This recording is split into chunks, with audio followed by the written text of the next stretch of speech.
Hola a todos, un cordial saludo de parte de este grupo que está conformado por los estudiantes Juan Sebastián Bolaño, Julio Hernán Hernández, Juan Camilo Pedrosa, Claudia Lozano y mi persona, Andrés Camilo Beltrán.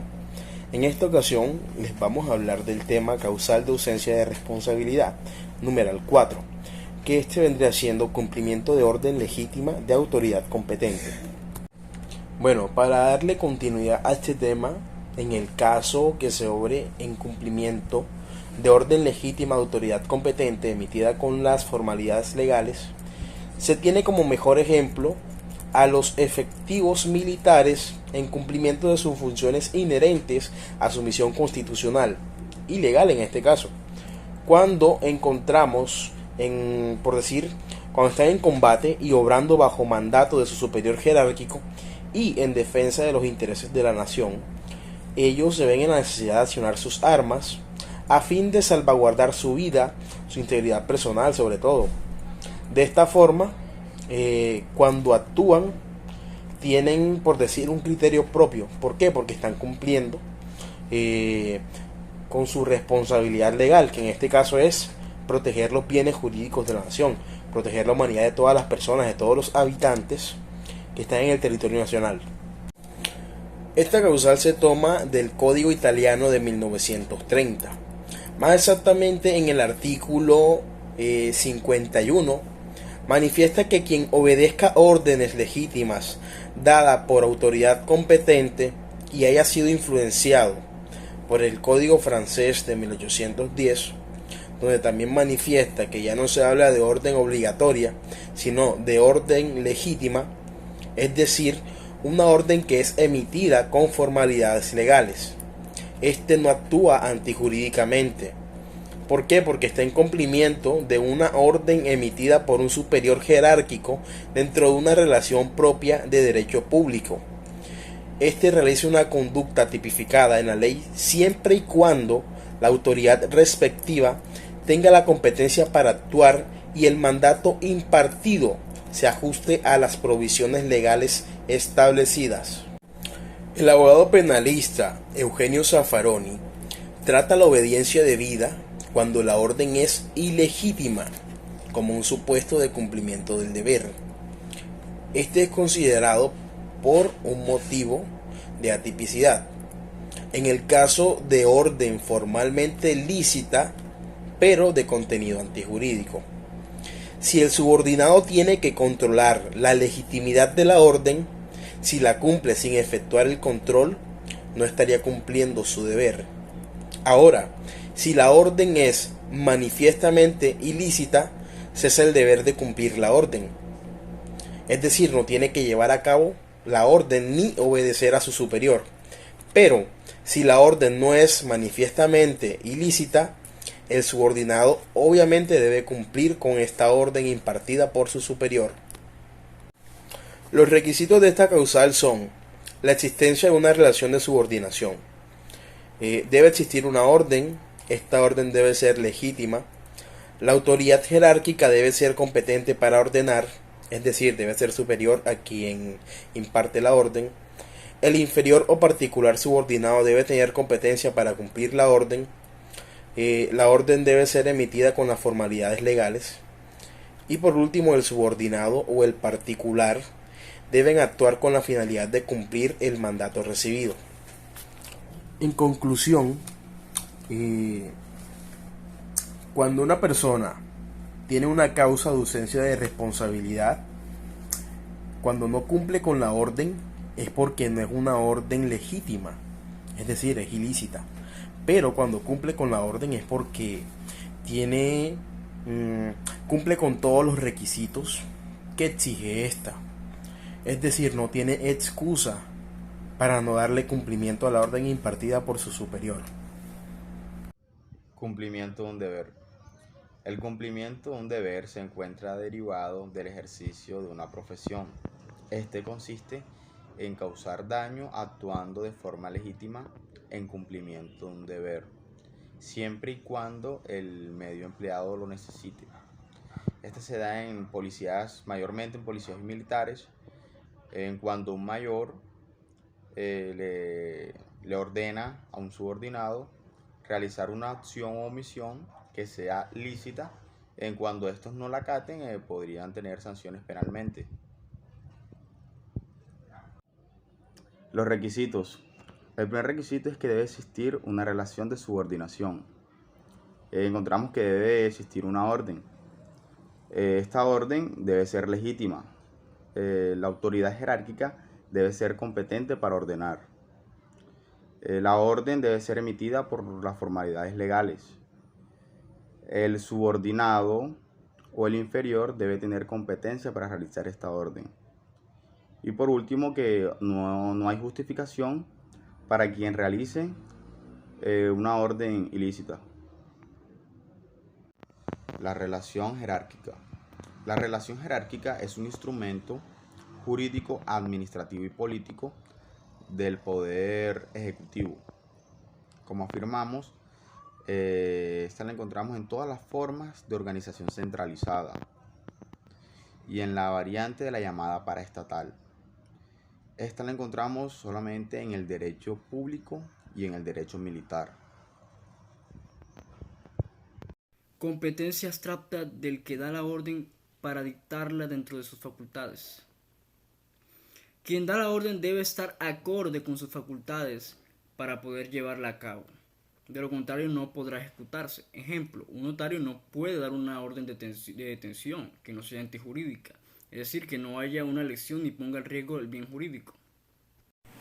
No obstante, la orden debe ser expresa, debe tener todas las formalidades legales, debe ser una orden directa, escrita, también oral, con argumentos fácticos y que estén escritos de manera legal.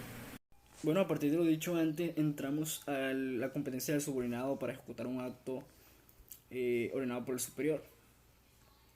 El subordinado está sujeto a las órdenes que emite el superior jerárquico, siempre y cuando éstas estén dentro de la ley y cumpla con carácter lícito. En el subordinado es importante señalar que lo habitual es que acate el mandato por la existencia de una relación jerárquica que él mismo comprende y acepta.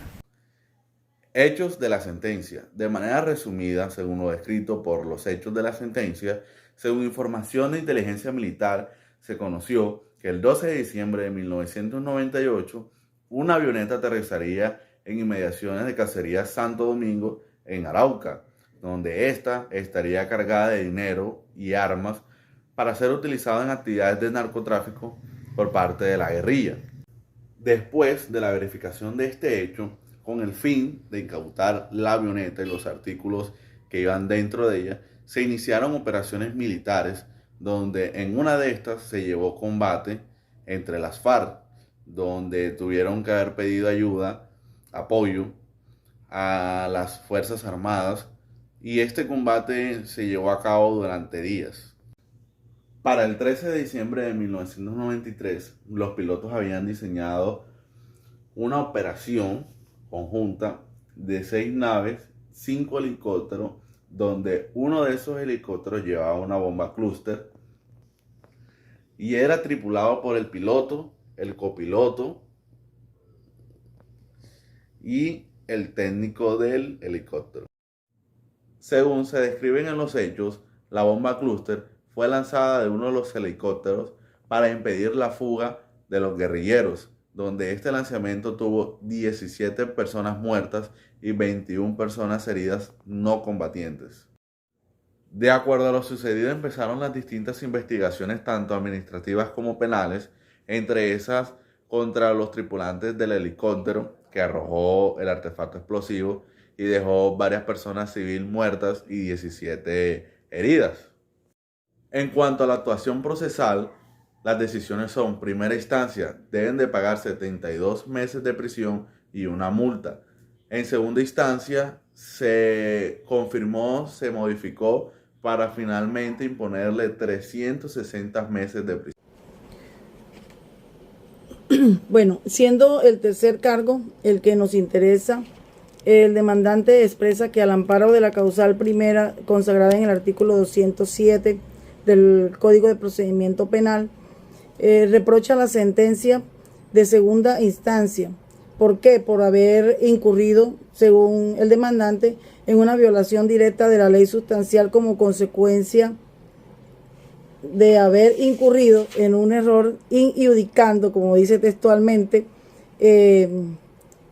al juzgar, al dejar de aplicarse el numeral cuarto del artículo 32 del Código Penal, que contempla la eximiente de responsabilidad cuando el sujeto activo de la conducta actúa en estricto cumplimiento de una orden legítima de autoridad competente emitida con las formalidades legales y los delitos por los que se proceda no sean genocidio, tortura ni desaparición forzada.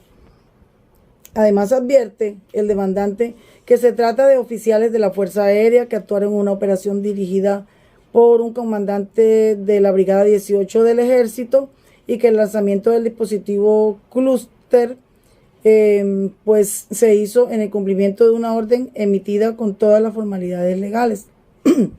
Transcribe además también varias definiciones de obediencia debida. Agrega que los requisitos esenciales de la obediencia debida son que esta debe ser impartida por un superior jerárquico y que ese superior jerárquico debe ser competente para impartir la orden y que sea dentro del marco legal de sus funciones oficiales, que esta orden además sea impartida con el lleno de las formalidades legales o reglamentarias dispuestas para ello, y el cumplimiento de la orden debe estar dentro del marco funcional impuesto por la ley o el reglamento en relación con la órbita funcional del accionar del subordinado, que este cumplimiento no conlleve a la realización de un acto contrario a la normatividad vigente, que no esté teñido de antijuricidad, que no comprenda la vulneración de derechos fundamentales de los ciudadanos y que su realización, pues, en definitiva, no comporte la realización de un acto atroz. Señala además el demandante un concepto de jerarquía y expone teorías sobre la naturaleza de la obediencia debida. También en sus argumentos critica la redacción del artículo 91 de la Constitución Política por ser una reproducción exacta del artículo 219 de la misma Constitución, donde igualmente argumenta que este artículo 219 de la Constitución Política dice que los militares están obligados a cumplir las órdenes sin cuestionarlas. Finalmente, basado en sus argumentos, solicita a la Sala que se case la sentencia y como consecuencia se dicte fallo de reemplazo de carácter absolutorio a favor del capitán César Romero Pradilla y del teniente Johan Jiménez Valencia.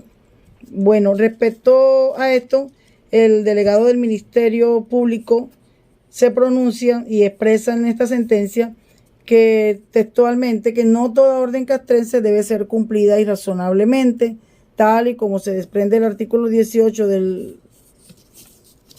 Código Penal y tratados internacionales, de los cuales se extrae que en determinadas eventualidades un subalterno sustraerse al cumplimiento de una directriz superior, y un ejemplo de ellos es cuando el mandato lleva inmerso una violación a derechos humanos o desobedecimiento de la Constitución. Además, consideró el delegado del Ministerio Público que, aun de aceptarse que el comandante de brigada hubiera dado la orden del lanzamiento de la bomba Cluster, jamás ello podría justificar una violación a derechos fundamentales de los habitantes de la región, menos cuando configura conductas punibles contra la vida y la integridad personal. Por lo tanto, no es aplicable, según el delegado del ministerio, a causal eximente de responsabilidad por ausencia del elemento orden legal o legítima que pregona el recurrente. Bueno, en las consideraciones también de la sentencia, luego de los análisis, en esta se determina que en consecuencia ningún error se evidencia en este caso, y específicamente el artículo 32 en su numeral cuarto del Código Penal, porque los pilotos del helicóptero sabían que la orden de arrojar la bomba Cluster en la parte norte del caserío constituía un peligro y estaba expresamente prohibido, a pesar de que allí se hubiesen refugiado los subversivos o los guerrilleros. En estas condiciones la orden no era legítima. Además, el superior que la impartió, el brigadier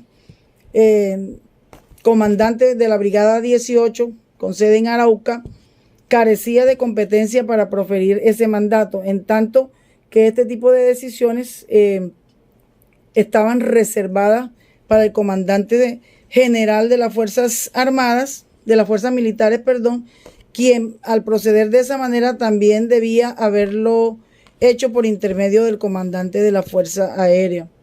Por tratarse de un bombardeo y operación beta o especial, pues no obstante, en este último comandante de la Fuerza Aérea solo vino a enterarse días después de que se había realizado ese lanzamiento del dispositivo de racimos, y por esto pues se descarta el cumplimiento de las formalidades legales, y finalmente los procesados no solo no tenían la posibilidad de discutir la orden, sino que tenían la obligación de cancelar la misión.